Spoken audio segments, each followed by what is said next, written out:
Welcome back to the kickoff, and Chelsea have lost 2-0 to Manchester City. But before we go into that, lads, we got to talk about this whole Raheem Sterling situation. I think he's the highest paid player at the club, the most accomplished player at the club possibly, and yet he's left out of the Premier League squad. He's released a statement.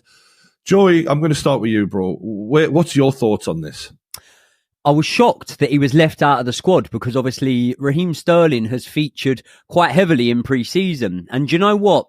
It was only I was about to say a couple of months ago. It was probably a couple of weeks ago, maybe 2 weeks before pre-season started, that I was looking at Raheem Sterling and I was thinking, it's probably time to try and move you on. You're 29 years old. I don't know how much of a fee that you can command, but what I do know is you are on 325 grand per week. And really, performance-wise and importance to the team, you're not actually reflecting that. Now, I'm not going to say off the back of him looking pretty good in pre-season that all of a sudden I've changed my tune. But what I would say is in the system that we saw Enzo Maresca play with for the most part in pre-season, which wasn't actually the system that we saw against Manchester City, Raheem Sterling suited that system pretty well. His defensive responsibility wasn't as much as it would be in a typical 4-3-3. And I thought that Raheem Sterling would be given another season here for us to try and just squeeze a little bit more juice out of him. But it clearly not only was a shock to the fan base, we've seen from the words that have come out from his camp, it was an apparent shock to them as well, wasn't it? Yeah, I think the fact that they've done a statement is clearly a what the hell are you playing at sort of vibe from his people. Question for Josh, though.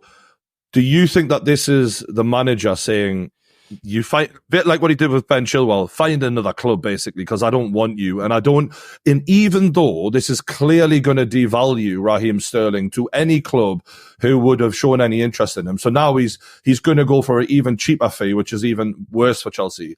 He's so fuck it. Do you think he just totally does have no interest in playing him ever again for Chelsea? Do you know what's so funny is I think we've got to stop distinguishing the difference now between a Chelsea manager and the Chelsea board. Effectively, they brought Maresca in to be a yes man, and I hate using that word because I do feel it is derogatory against him. But, you know, in the words of what he said, he is saying what the board want to hear. And I think the Raheem Sterling issue is endemic of what we're seeing across the board, as you've rightly identified. We're pushing players out before after we've brought players in. And that's what's particularly concerning for Chelsea fans right now, because as you say, the value goes down and Raheem Sterling isn't the type of player to just sort of not kick up a fuss. We've seen it with an immediate statement, and it's a very damning statement right before the game as well. What was it like being a Chelsea fan? First game of the season, lads. It's an emotional one where you're like, I really want to get off to a good start today, and that statement comes out. Do you accept him doing that right before the game, or do you have a problem? No, I don't at all. Go on, Joey. Can I give you boys a spoiler here?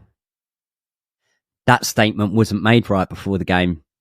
That statement was made on Friday, and the Daily Mail released it the day of the game. Raheem Sterling was apparently told on Friday. Now, I don't know that this part's concrete true, but the being told on Friday from every source I'm hearing, reliable ones, it was Friday that Raheem Sterling's camp, which is pretty much Raheem Sterling, his agent, were told that they weren't going to be featuring in the game and that maybe they were going to be surplus to requirements moving forward. However, the Daily Mail caught wind of the story, and apparently they chose, which would be very fitting for a lot of the media who like to use any opportunity to jump on Chelsea's back when they can, and possibly very rightly so in some circumstances. But the statement, the timing of the statement being released apparently was not down to Raheem Sterling. However, this is the point, though.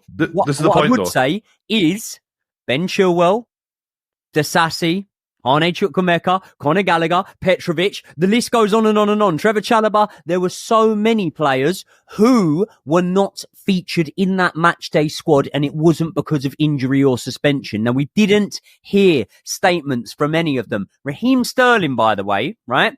The statement as well said about, he's come back 2 weeks early. Too right, he's come back 2 weeks early. He didn't fucking make the Euro squad. You want to be back 2 weeks early, then yeah?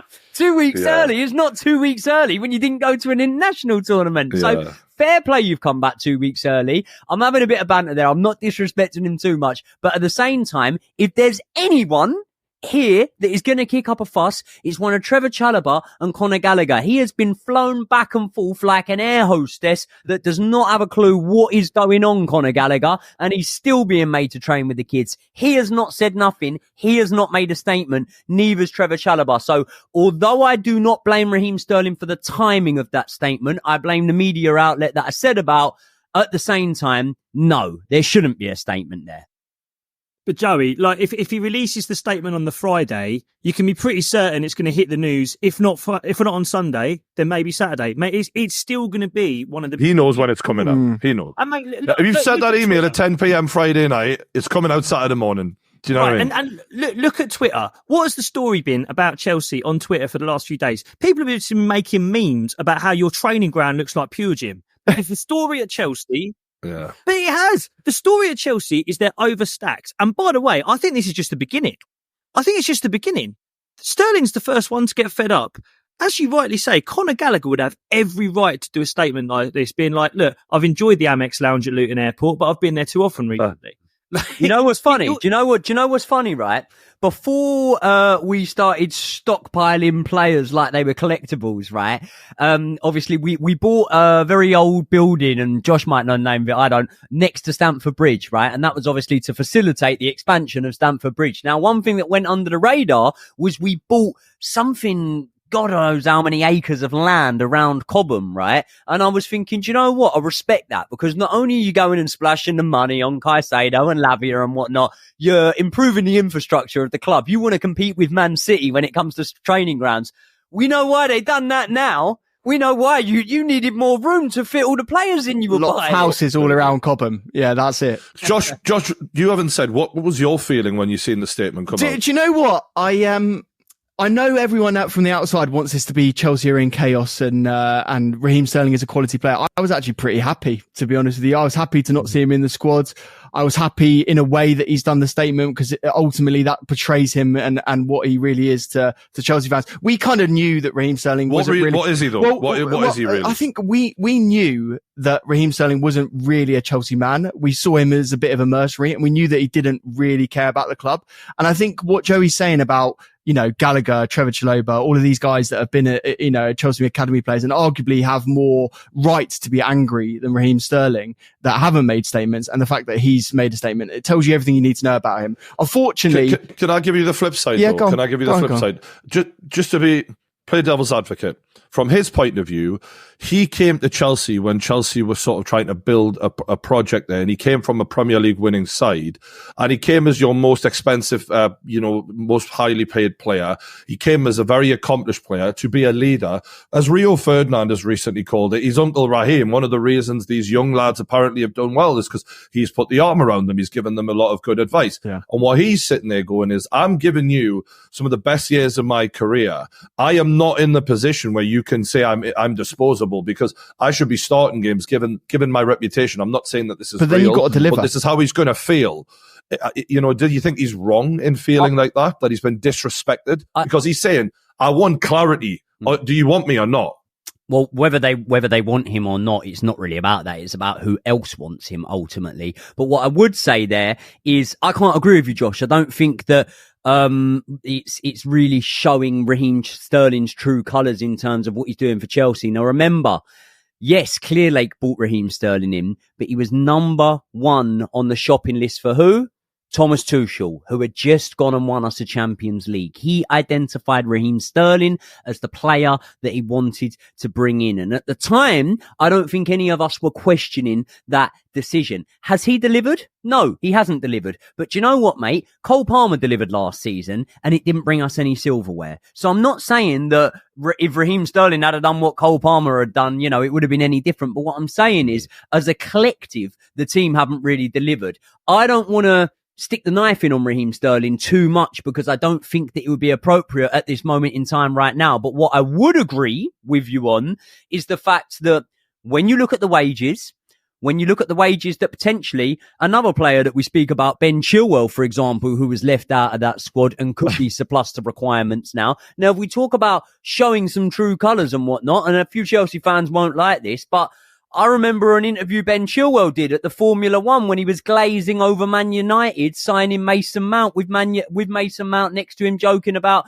personally, that didn't really rub me up the right way as a Chelsea fan, knowing that one of our players who's not leaving is sort of bantering about one of our homegrown talents leaving and whatnot. So what I'm saying here is, on the whole, I'm not too bothered whether Raheem Sterling leaves or not, because ultimately, I don't think as our highest paid player at the club, he reflects the value in what we're paying him. Can we just talk about the language used from the manager? I find that fascinating because I feel like we are still learning a lot about this manager, and some of the language towards Ben Chilwell of, you need to find a new club, mate. It's just like point blank to it. And with the Raheem Sterling thing, it's a technical decision. Managers make them all the time. Deal with it. Like, he's quite matter of fact here. And, if you continue to be that way towards footballers, sometimes they can turn on you. Are you concerned a little bit about the lack of care in the way he's doing this, or? It reminds me a little bit of Moneyball, and Joey and I were sort of going backwards and forwards. I was being Jonah Hill, and Joey was obviously Brad Pitt in this scenario, and he was obviously. Yeah, as you do. I mean, he said that. He said it himself. That isn't me saying that. That's just him saying I've got to play Brad Pitt, and he was quite insistent in that, and quite aggressive actually. And he is a boxer, so I don't really want to get on his bad side. There you go, then. To be fair, but. In that scenario, there's Brad Pitt sits Jonah Hill down and he says to him, look, I can't build relationships with these players because someday I'm going to have to transfer them. And baseball is very different in the fact of they do mid-season trades. In fact, sometimes they do a trade right before a game and you could be gone and you could be gone to another city and you don't have as much We're talking about the Premier League, so don't worry about it. Yeah, but this is the thing. Unfortunately, in sport and at high level, at this level, contracts don't actually mean very much. And let me explain what I mean by that. Ultimately, if a football club doesn't want you or you don't want to be at a football club, it doesn't really matter what a contract is saying. Look at Romelu Lukaku. Romelu Lukaku made it very clear in a very open interview that he didn't want to play for Chelsea anymore. And that put Chelsea in a very delicate situation. We had to sell him. It goes the other way. And I don't know why so many people are surprised on this, because ultimately, these are professionals. If they're not delivering at the very highest level, which Raheem Sterling hasn't delivered, 8 goals and 4 assists all last season for a player that's on 325 grand a week. I dread to think what a player at Man United we would be saying about them, or a player at Newcastle if they were delivering that low output for that level of wage. And quite frankly, how long has Chilwell got left on his deal, lads? I think it's 2 or 3 years. Couple of years. Yeah. Okay. I'm just asking because while I agree with the broad point you're making, Josh, and I think you're pretty spot on, the only thing that does matter about contracts is when you do want to shift them, and if they've got a long time left on the deal, as Man United have found out, as you are finding out with Lukaku, if you tell a player to get the fuck and he's got 2 or 3 years left on a very healthy wage, that can then become a problem in one way. It can. And do you know what? That's why Chelsea are moving to a model where they are lowering the wages as a whole. And this is why the misnomer of the contracts is a little bit funny, in that Cole Palmer was on a 7-year contract, but he was on 60 grand a week, Joey? I think that's what he was on before the new contract. Yeah. So we're obviously taking that model because we've seen, clubs like Man United and Man City put players on huge wages, and that's just not sustainable. And in fact, this is actually what we're doing now. We're trying to offload Raheem and Ben Chilwell, because that saves us 600 grand a week. And with 600 grand a week, we can then afford to buy a Victor Osimhen and a João Felix. And I don't think anyone at Chelsea Football Club, even the diehard fans, would say I'd rather keep Raheem Sterling and Ben Chilwell over those 2 players I just named. The only problem with the Chelsea strategy at all is the length of the contracts right now. They're ridiculous. And when I look at Mudryk, who right now is behind so many in the pecking order, and you've got him on such a long contract, that's where the logic falls down for Chelsea, in my opinion. I don't understand it. And then again, you're trying to bring in Felix. Where is the logic in that deal, do you think? I actually think that Felix will be an upgrade on Raheem Sterling on that side. I also think when you look at the ownership, you've got a player that's 24 years old, even though it feels like Felix has been around for a long time, 24, 25 years old, or you've got a Raheem Sterling who will be turning 30 this season. So and also let's remember that despite us having an awful season, I was there week in, week out at Stamford Bridge watching João Felix, and I'll tell you what, he can do a bit. The boy is magic a little bit. So I'm happy to have him back. And if you said to me now, Sterling goes, he comes in, I'm not too disappointed with that one. We've also got to remember, when you said about that 600 grand coming off the wages, we're getting rid of Romelu Lukaku. It's going to be £1 million per week off of the wages, right? And if we are going to go and reinvest that into other areas that make us significantly stronger and give us a better chance of competing, then I do kind of understand it. And also, here's the other thing, right? If you go into a bit, and I'm not sticking up for Chelsea's owners here, by the way, but if you go into a business and if you look at it from a business aspect, right, when you say about how do you move these players on, and you mentioned Mudryk there, this is one of the reasons why I think we're going to get lucky with Mudryk. I don't think Mudryk will be the type that will sit and wait out the contract. I think that he will show enough ambition to want to go and play, right? So I think we might dodge a bullet, coach. Jacob's not Before you say anything, you are twerking for Mudryk. I've seen Arsenal fans all over Twitter desperate to sign Mudryk. Come on, yeah, but this is 2024 now, Josh. Come on. Do you think Mudryk will sit out his contract then? I don't think he can sit out his contract. It's about 9 years long. I think if he sits out his contract, I think, mate, be ready to retire. Yeah, no, but Jacob, what I'm saying is, look at it this way: Raheem Sterling has won, I think, 10 trophies or something like that. Multiple Premier League titles. Obviously, he's won everything but a Champions League, right? Mykhailo Mudryk, and also remember now, right, it's very unlikely, no matter who comes in as England manager, it's probably quite unlikely Raheem Sterling's going to get into the national setup. So he's also somewhat retired from national team football. I wouldn't be surprised if that was the case. If he knew that his family was in London, he was happy there, and he said, you know what, if you want me to train with the kids, fuck it, I'll go train with the kids, I don't care. I think players like Mykhailo Mudryk, it's going to be a little bit different for. But ultimately, I do think that we're somewhat learning the lessons from that. And when you speak about the 8-year contracts, when you look at some of the more recent signings, I think Kiernan Dewsbury Hall wasn't put on anywhere near as long. João Felix won't be put on anywhere near as long. So I think this ownership are very much adapting. I think that as much as they would hate to admit it, they know they've made mistakes early on. And it will be interesting to see the length of the contracts we give these players moving forward now. Right, we'll move on to the match. The last point I will make about Mudryk, though, is the power is in his hand. It's his decision how long he fucking sits there. You're relying on him being more ambitious than the average player, and maybe he will, maybe we won't. It's going to be interesting to find that out. Jacob's not convinced by that. Brian, he's on $100,000 a week. This is a geezer who's on less than 20 in Ukraine. What's Eddie Nketiah on, Jacob? Just asking he's for on a friend. $100,000 a week, Josh. I'm not mudslinging. Yeah, Josh, that should be your lesson. We can't fucking shift him. He won't go anywhere. You're proving my point. I feel confident that you're going to buy him, by the way. We'll move on. We'll move on to the match because it was 2-0 to Manchester City, which obviously isn't like a bad result in terms of you're losing to the champions.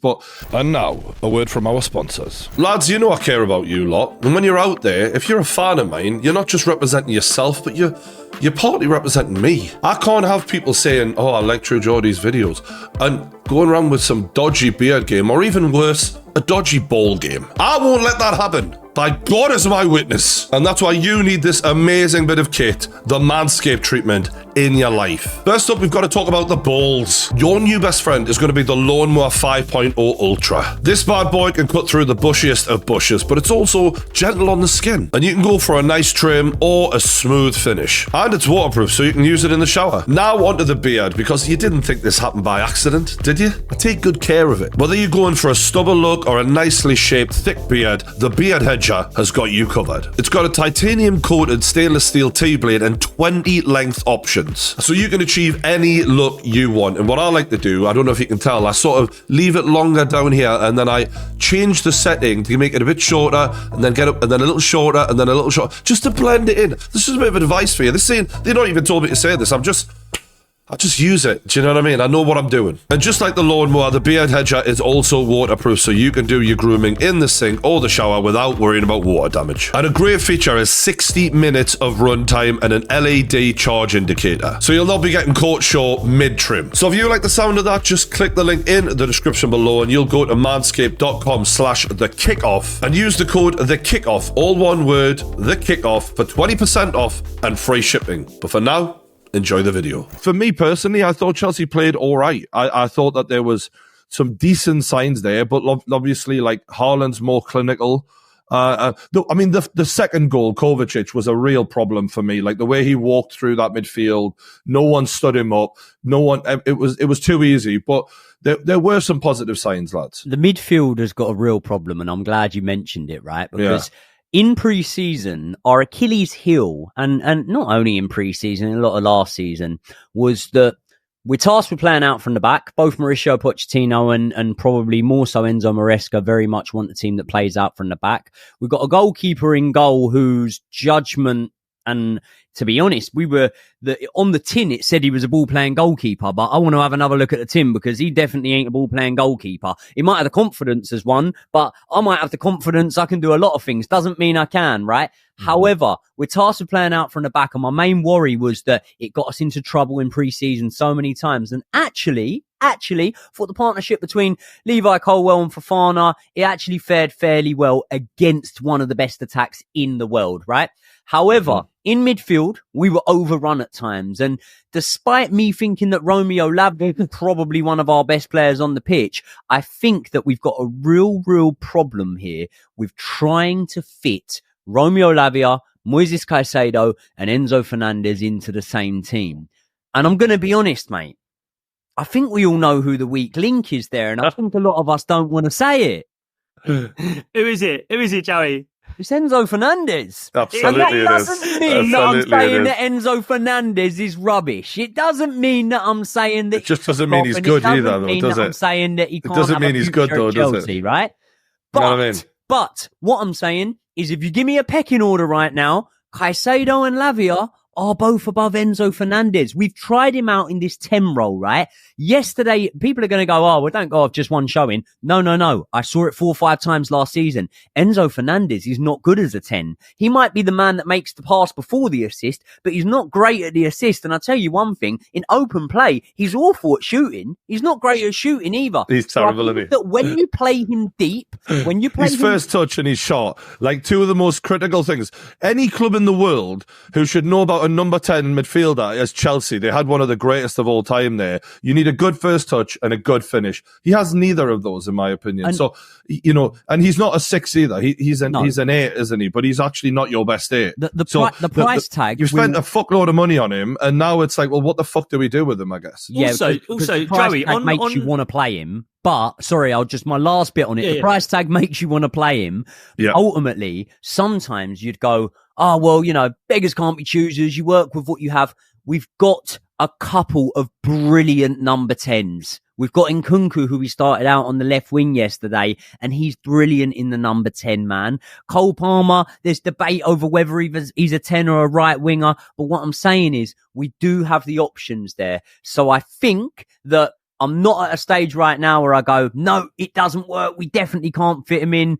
But as the games go on, I'm going to need to see something real concrete here, because I think it will be a bit of a travesty if, on the performances we've seen, Romeo Lavia ends up being sacrificed at the expense of Enzo Fernandez. Well, that's what happened. Lavia was the one subbed off. And obviously, Josh is shaking his head. What did you make of the overall subs by your new manager? I was really concerned actually with the tactical setup to start off with, because quite frankly, we've known that Lavia, Caicedo and Enzo should never play together. We've seen that quite a few times last season. They're all too similar. Like, they all want to be defensive midfielders. And ultimately, I agree with Joey. I think Lavia is actually a better defensive midfielder than Enzo anyway. For me, the two that I'd be starting are Lavia and Caicedo. And that's why it's a £100 million problem. And if you do want, to beat Chelsea fans over the head with something, Enzo is the one that is one of the biggest failures. You know, we bought him in for 100 million quid. And he had to start him because of the price tag. And ultimately, the recruitment guys don't want to admit that they've failed with this guy. And they've made a lot of mistakes, but he's potentially one of the biggest ones. So, but then it's not just the recruitment guys. It's the manager has made him captain. And listen, Enzo Maresca has forgot more this morning about football than I know. So there must be something there for Enzo Maresca to see why he's making him captain. Could he be making him captain, lads, as a...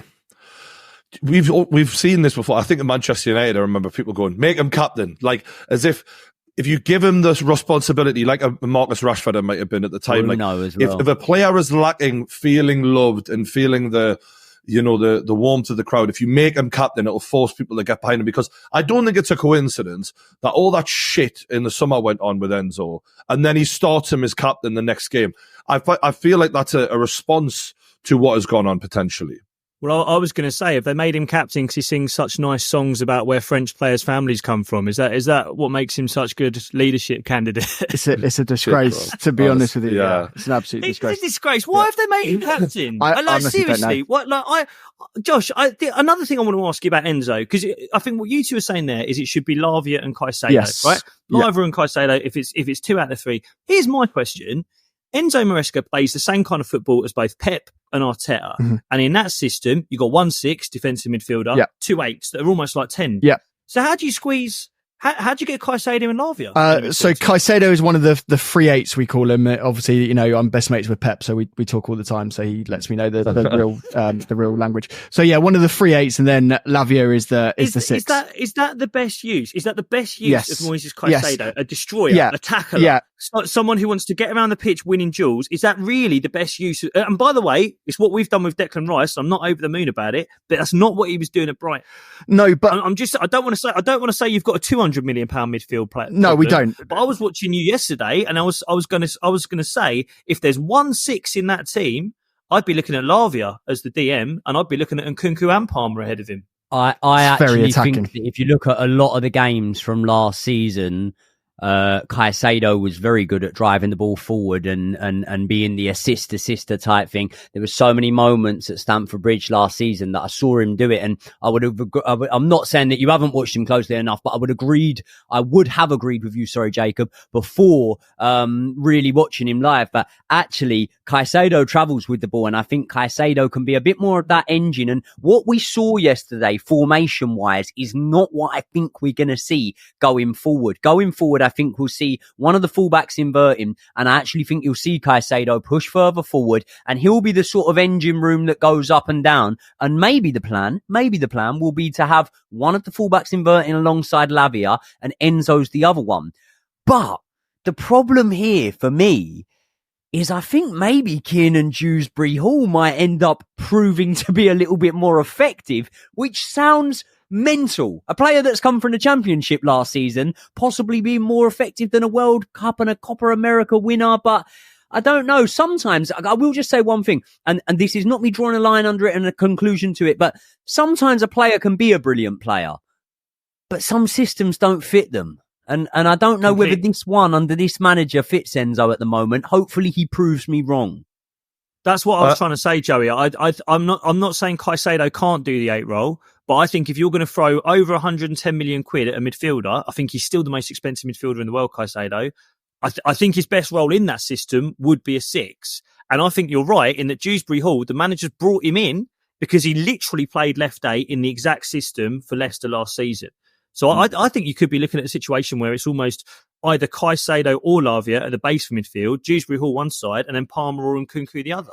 Just to wrap this up, lads, for the Chelsea boys, I just want to ask, where are you mentally now coming into this season after that first game? Because I remember a year ago, the enthusiasm, the excitement between you both, and I'm looking at you now, and a year later, where it's supposed to get better, you guys look so far away from that enthusiasm and excitement that Josh was convinced they had the right idea and it was going to work out right. So where are you now, just roughly? I'll let you go first, Josh. Oh, I was going to say, I've been in the ring probably for 10 rounds with Joey Knight, and I've got beaten the hell up, and I am in pain. I don't know if I want to give a throw in the towel.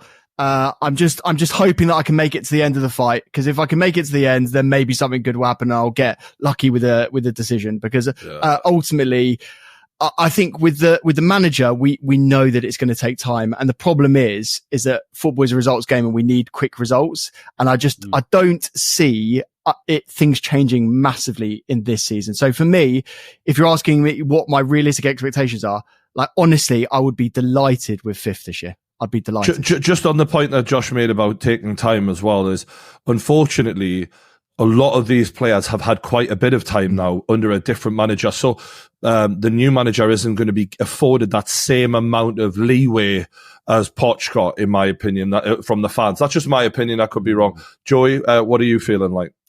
I'm actually optimistic, to be honest. Like, I think at the same time, listen, if anyone, not that I have, but if anyone's ever sort of gone to like an AA meeting and things like this, they say the first step to recovery, there's none of my. He's trying to get out of the alcoholic rumours. We know Joey's never been to a meeting because he's still in the throes of the problem. Yeah, you just to be clear. No, but you know what the first step to recovery is?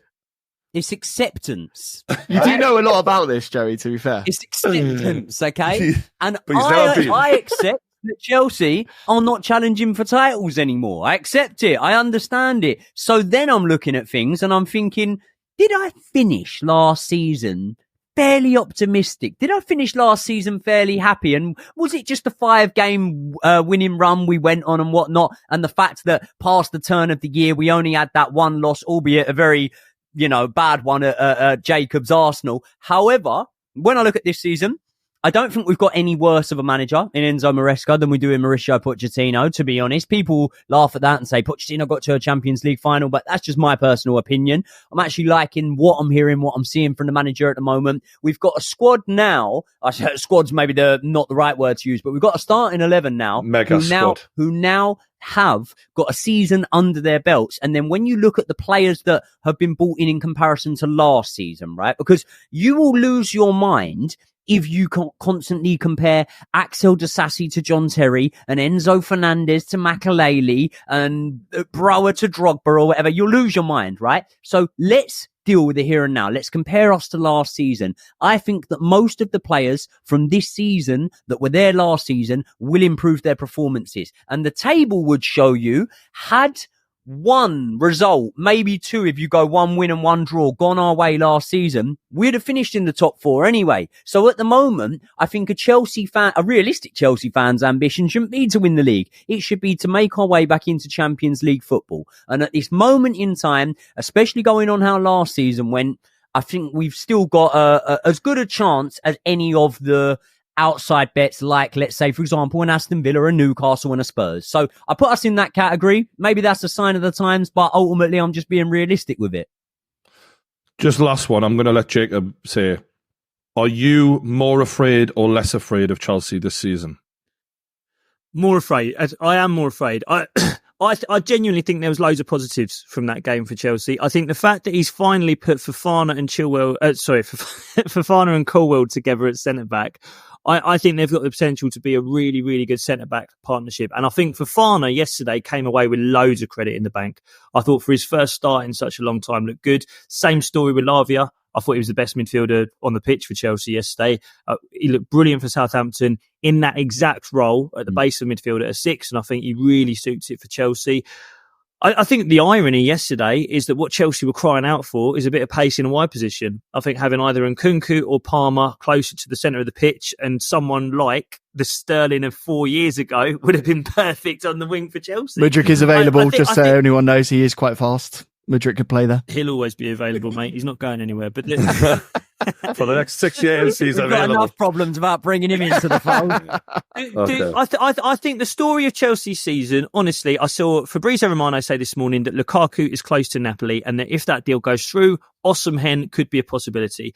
You put a proper striker into that Chelsea team, mate, I said top 4 for Chelsea, start of the season. I seriously think, in terms of the players on the pitch, there's more quality in a Chelsea starting 11 than there is a Spurs, a Villa, a Man United. I really do. And like it. I like what Enzo's doing. He's obviously doing the same system that City and Arsenal do. He's got questions to answer if he doesn't get top 4. If you get Osimhen in, you've got everything you need to finish above the teams around you. I seriously believe that. Agreed. Glowing reference. What do you think, Brian? What do you think? Where are we going to end up? How are you feeling about us? My worry would be the mood at the club feels quite chaotic. That's my only thing. That's something that the manager is really going to have to get his hands around. And that's down to people's skills. That's down to the way you make people feel. And we know he's tactically sound based on, he's a Pep disciple. But how is he as a man manager? And that's why I was fascinated to see how brutal he was in some of his statements. But everything that Jacob said, I agree with in terms of playing ability. But yeah, we'll see what the vibes are like as the season goes on.